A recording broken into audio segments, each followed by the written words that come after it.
To take the speedometer out of your SLK R171, follow these easy instructions. So you got these silver trimmings on each of these corners.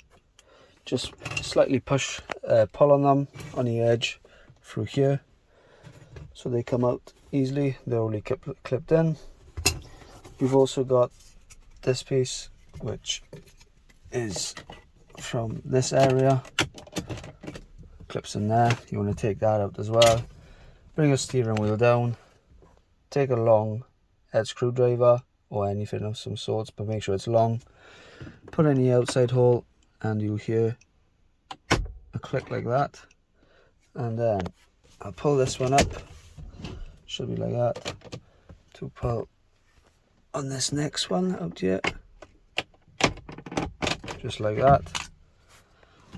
Bring the steering wheel down, and there you go. You've got your own speedometer out.